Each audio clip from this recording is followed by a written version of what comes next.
Pacemakers. A pacemaker is a small device that helps the heart beat normally.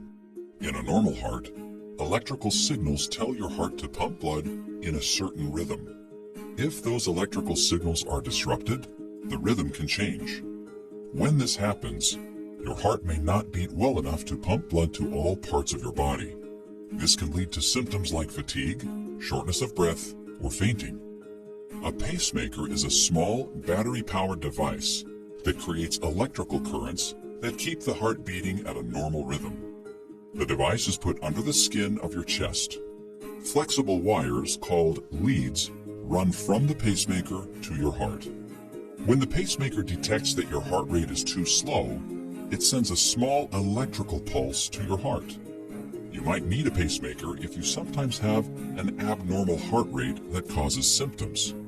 You also might need a certain kind of pacemaker if you have heart failure. This type of pacemaker can help your heart beat in a more efficient way, which can help reduce your symptoms. Implanting a pacemaker. A pacemaker is implanted during minor surgery.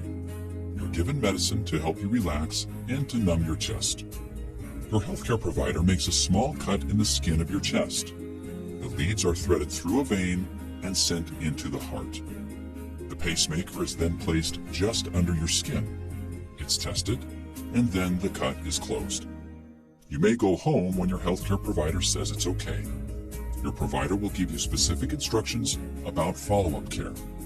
You may have mild pain, swelling, or tenderness where the pacemaker sits under your skin until the area heals.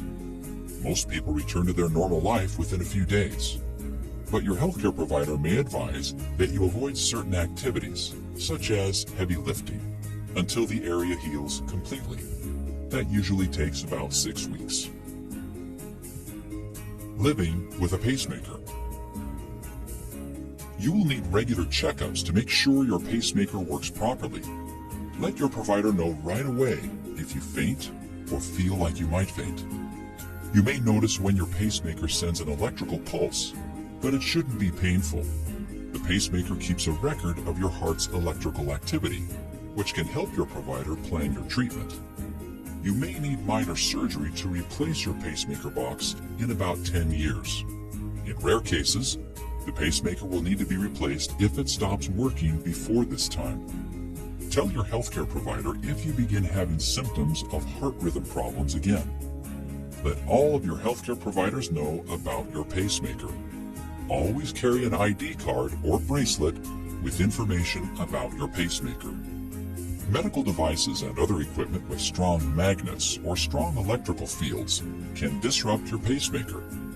Your healthcare provider may give you a list of devices and procedures to avoid. To be safe, talk with your healthcare provider before having imaging tests such as an MRI. Always tell security screeners that you have a pacemaker before going through security detectors.